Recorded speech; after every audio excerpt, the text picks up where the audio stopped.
Hey, folks, welcome back to another great episode. Today, I've got an old friend visiting us again. His name is David Richter. He is a real estate entrepreneur extraordinaire. Because I think, David, last time I heard, you've done or been involved in like close to 1,000 deals. Pretty much you name it. Dave and his team have done it, seen it, been involved in it, but a lot of work with single family homes and wholesaling and kind of the, very familiar with the mom and pop real estate investor side of things. But here's what's extra special cool about David is that he is a numbers guy and he is an action taker. And he, like myself, became familiar with this whole concept of profit first. And Profit First is a book that was written a number of years ago. I can't even remember when, by Mike McAllowitz. Yeah, Mike. Yeah. And I tell you what, I wish I had found this book or been aware of this 30 years ago, David. Would have had a huge impact on my peace of mind, my financial bottom line, my net worth, big time. So better late than never. Yeah. And I started following this whole profit first philosophy in my own business, made a huge impact. But here's what David did that was really smart. He says, hey, this is great for normal small business owners and entrepreneurs. How can we apply this as real estate investors for our real estate businesses? So I reached out to Mr. Michaelowitz, and he basically wrote his own version of Profit First, but for real estate investors. And I had the privilege and the honor of helping David to launch this book a few years ago. He turned it into a bestseller. It's done amazing things. So anyhow, let's jump back in a couple of years later and see where things stand, David. So welcome back to the show. Yeah, thanks for having me back, Dave. It's been a journey, that's for sure. There's been a lot of people that I'm glad that now have this message out there, and it's just giving me a platform to be able to help people not just be making it all that money and then saying, where the heck did it go? It's like now people being able to keep it. And that's what really drove me to it. It's fast it just evaporates, right? I mean, people get those quote unquote big paychecks, right? Especially flippers and wholesalers where they're getting chunks of cash. It's not so much the cash flow. And it's like, what the hell happened to it? It just disappeared overnight. So you definitely help people to hold on to a heck of a lot more of it and be a lot more aware of where it all goes, and more importantly, where it all should go and when it should go there. So I know you can't explain the whole book, my friend. Right. But can you give us kind of the, what is your big picture explanation of profit first philosophy when it comes to real estate investors? Yeah. So as far as the big picture goes, so many people, they don't get trained to be an actual business owner, right? I mean, when we grow up, especially if you were in a middle class or on the poor end, like they said, your parents or the adults in your life were like, money doesn't grow on trees. We can't do this. We can't go there. We can't. So we have all these different money mindsets. If that was your upbringing or you have anything like that in the past, then you go to school, and school is not teaching you to be an entrepreneur. They're teaching you to be that line worker. And if you fail, you're a failure. If you collaborate, you're cheating. It's like you're not being a part of a team. So it's like that's where we get into like the real world, and then we go to the W-2 job, and they're definitely not teaching us to be an entrepreneur or a real estate investor. Then from there, you jump into the real estate world, and then you realize, oh, shoot, I thought I was going to be a real estate investor rock star, and like this is where financial freedom is. And then a lot of people are struggling as well there too. They're exactly. living we think this is going to be the shortcut to wealth, and it definitely can be. Yeah. But if you're not educated on how to manage your money, literally, I mean, you guys, for decades, I floundered around and it was feast and famine and all this kind of stuff that goes along with being an entrepreneur quite often. Yeah. This whole thing just made a huge impact on my life. So I can't say enough for it. So yeah. That's where I feel like too, when we become an entrepreneur, usually you're reading or you're listening to podcasts. You're just inundated, right, with the entrepreneur Much information. culture of like the information and everything. And so you read good books like a Robert Kiyosaki, Rich Dad Poor Dad, or Richest Man in Babylon, or like Napoleon Hill's books, and a lot of them say, like pay yourself first, or a portion of all you have is yours to keep. Which, before I even go into what what their strategy is, I want to say so many people in the real estate game think they're playing the real estate game, like that. They think that's the end all be all, that they're in real estate. This is the real estate game. But if you're an entrepreneur, any type of entrepreneur, like if you have a side hustle, a full-time, whatever, if you're in real estate, not in real estate, you're listening to this, you're not playing whatever it is your vehicle is, whether it's real estate or what, you're playing the money game. Most people never even wake up to say, oh, shoot, I actually am playing the money game. But what are the rules and how do I play it? Because those other books that I was talking about, like Rich Dad, Poor Dad, and The Richest Man in Babylon, give the strategy. They say pay yourself first. And they're like, here's a good strategy that you should incorporate that will help you. But it's not, here's the rules of the game.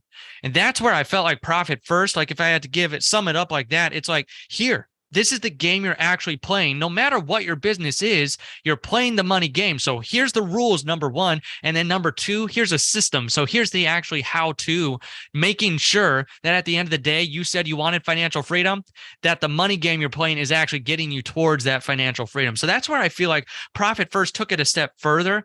And I know you said I'm the numbers guy, because I definitely look like the numbers guy, but like my background's real estate investing heavy. Like I'm the entrepreneur. I am not, I want to sit on QuickBooks and look at the transactions. That is not me at all. Even though I run a fractional CFO firm, that's what the CFOs do.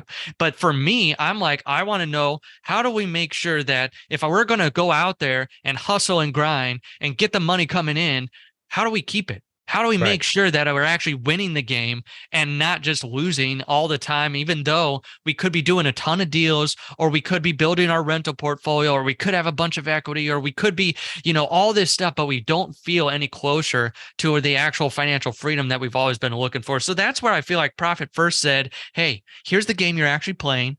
Here's the rules, and then here's how to play the game, and here's a system that we can set up. So that's kind of like you know what, David, this resonates because I'm interviewing a lot of what I call everyday people investing in real estate, the mom and pop, so to speak. And I can't tell you how many people I've spoken with who might have a multi-million-dollar net worth. Like seriously, they've got so much equity and so many properties, but they are just scraping by when it comes to money in the bank, money to live on, actual profit from their real estate business. So first things first, you said there's really kind of two components to your training, to the book. Number one is the rules. Number two is the system. So what are some of the rules you can share with us, one or two of the rules that you can share with us that might be counterintuitive, that might be the things that are right in front of us, but we don't know about them? So the rules of the game that most people play, and that most entrepreneurs, why they get stuck in their own rat race, even though they thought they were escaping the rat race, is they think that the formula for the game is sales minus expenses equals profit, meaning I do the sales and I pay them, everyone else and their mother, and hopefully I have some profit left over. And that's what they think the rules of the game are. And it's like, oh, shoot.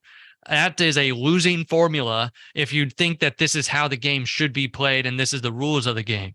That's where Profit First, with the formula that it presents, it's like, no, here's the real rules if you want to succeed. If you want to actually come out ahead, here's what you need to do, like keeping the end in mind. So still using like Stephen Covey's book and like over other people like that, it's all these come into play. So that's where Profit First says the formula is sales minus profit equals expenses, which sounds counterintuitive. It sounds like pretty intuitive for that sales. You make a sale, you pay everything, and then you have some left over. But what Profit First flips on its head is, no, this is the rules if you want to win. Sales minus profit equals expenses, meaning I make a sale, I take a portion of that sale, every single sale that I do, so a habit that I'm forming, and put aside some for my margin, my profit, my safety net first, making sure I'm healthy, the business is healthy. Then It's equals expenses, meaning what I have left over is to grow the business and to still do the things that I want to do over there and invest in the people and the processes and the marketing and all of that. You still need that. But that's kind of the rules to the game. That's counterintuitive to what a lot of people do, where they get into real estate or they get into the entrepreneur world and it's almost the blind leading the blind. Like, here's what I'm doing. And they're just sales minus expenses. And it's just they have one. Well, let me play big devil's account. advocate for a second, Yeah, there, David. for so sure. I'm a mom and pop real estate investor listening or watching this. I'm going, okay, well, yeah, that sounds weird, but that can't work for me Yeah. because I've got a rental property. I get rent that comes in. I've got a mortgage to pay. I've got insurance to pay. I've got property taxes to pay. Those are all of the expenses. If I don't pay that stuff, they take my property away. And I go into foreclosure and all these terrible things happens. How can this work when the big bad bank can take everything away from me? So I mean, I kind of know the answer here, but Yeah. I'm just trying to come at it from a listener's point of view. So the whole purpose is to learn how to play the game. So I don't want your property to get repossessed by any of those people. Yeah. That's where also you have to think about, okay, you have to make those payments. Like if you take the property, then you lose the asset and you lose the cash flow and you lose the whole income that's coming in. So obviously that stuff has to be paid to be able to keep the property. But that's where if you have cash flow, the first cash flow goes towards profit and owner's comp, like making sure that you're getting in the habit of keeping some of it, like some of that. But again, it gets back to fundamentals. A big part of this is making sure that you have some cash flow, some profit to do something with. So to do something with it, that's where it forces you to look at every deal, every single potential opportunity, and like, is this worth it? Because if a deal comes in, I know a portion of that deal needs to go towards the profit and towards the owner's comp. Like, I want to make sure that this is worth it for me today and not just something that I'm looking out in the future for, because that's where 90% of businesses fail within the first 10 years. It's like, that's where all those people are just always looking for that someday future event. And that event usually does come, but it's usually a black swan. It's a 2008-9. It's a COVID where what's going to happen here? That's where it's like, okay, wait a second. In order to know, we live in a world that not everything goes according to plan. So like, let's make sure we know the game and that we can play it long term.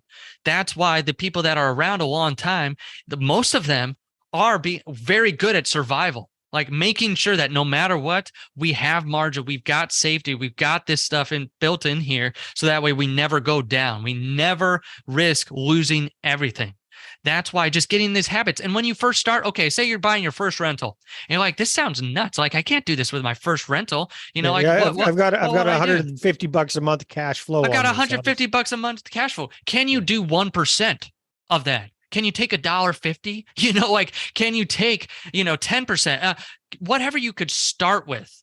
That's where it's just getting into the habit. The habit is how we play the game, like making sure that it's not just something that we say that we're doing or something that like sounds good. It's like, oh, profit first. Okay, that makes sense. But then it's actually setting up a system that every dollar that comes in, we're just not spending every single dollar that we're making, and we're building that buffer in. Okay, so that's kind of the first big rule there. It's not, we don't want to think about it the traditional way, which is, income comes in minus expenses equals profit. It's like, okay, it's income minus what we want for our profits equals what we should be having for our expenses, kind of working things backwards that way. So that's the first big rule. Any other big rules that people need to keep in mind in order to understand the system that we'll talk briefly about?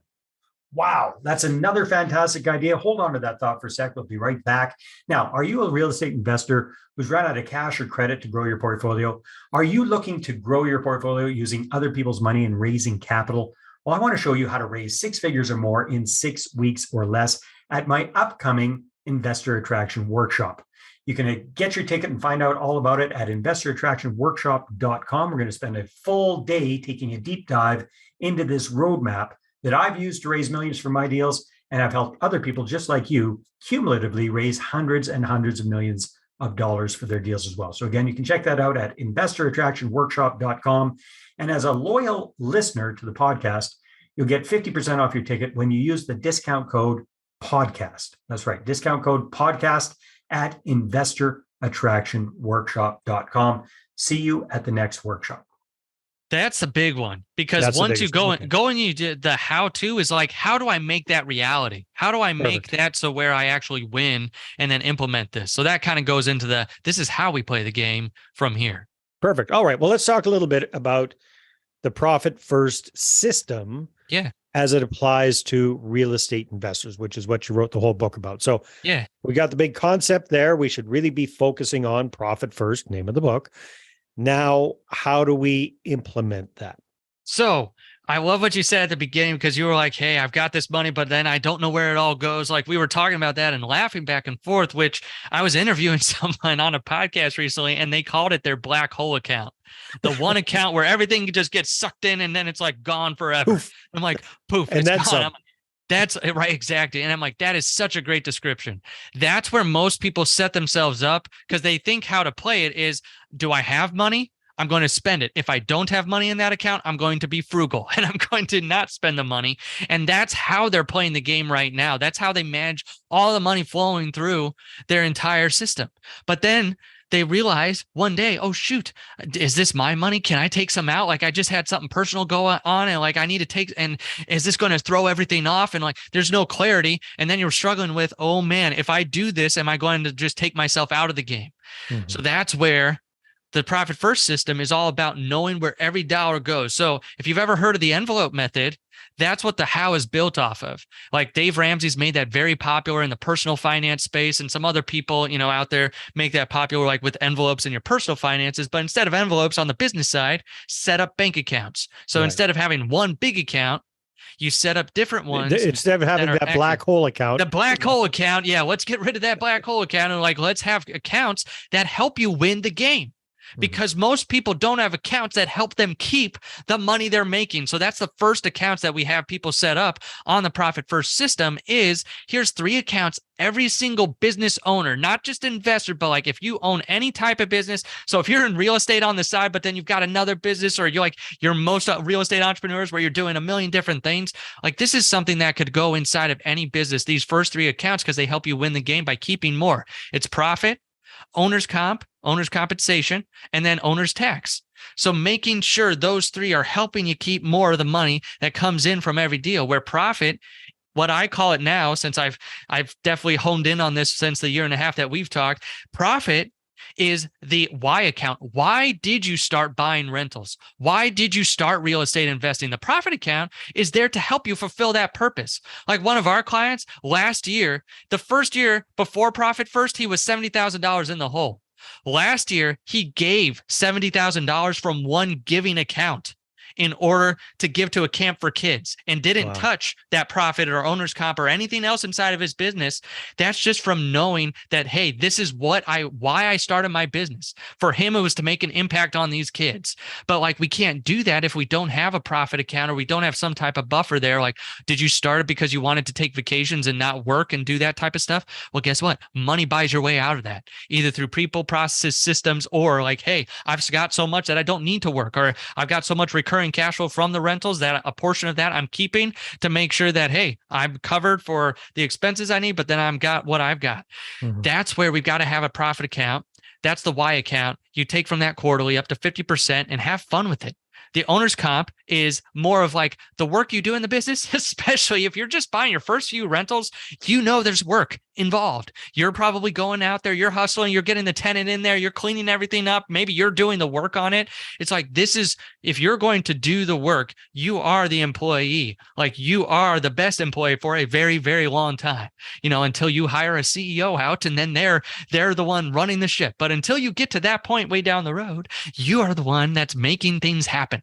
So like making sure you're compensated. And that's why when I said at the beginning, if you've got a W-2, plus real estate investing, like you could take just a very small portion, but you're getting into that habit from every deal from every paycheck that you get, from every single income, just a portion of that is going towards that account. Owner's tax is like, hey, I'm not playing the rental game. I'm more on the active side more than the rentals. And you've got way more active income. And it's like, I know I'm going to pay taxes. We better be saving from every deal that closes. So that way tax time doesn't come and you're like, I've got to extend and I got to go on a payment plan and shoot, I'm like 6 figures in the hole. What did I do? Like a lot of people running around. I chuckle because I've been there, my friend. And that's probably the number one thing I love about this whole process is now every single year come tax time, it's not a big, surprise. Right.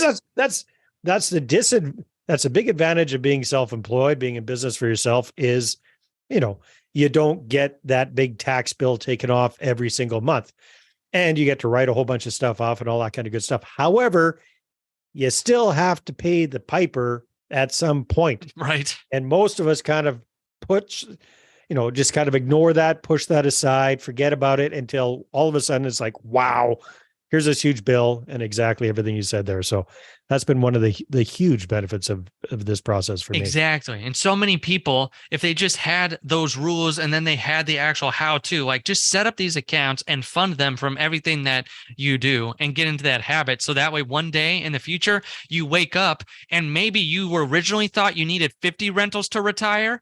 And now it's 25 because you actually know your numbers and the cash flow coming from each one and the actual money you can put in your pocket without tanking your business, making sure that all the rental payment, the mortgage payments are paid and that the CapEx is funded and all that. It's like, it gives you more clarity of what does winning really look like now that I have a very clear picture on the cash coming in.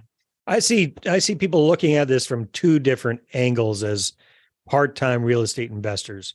Yeah. One angle is, hey, I just want to delay gratification and push everything back into the business, and that gets into the black hole. That's one philosophy. The other philosophy is, hey, it's all mine.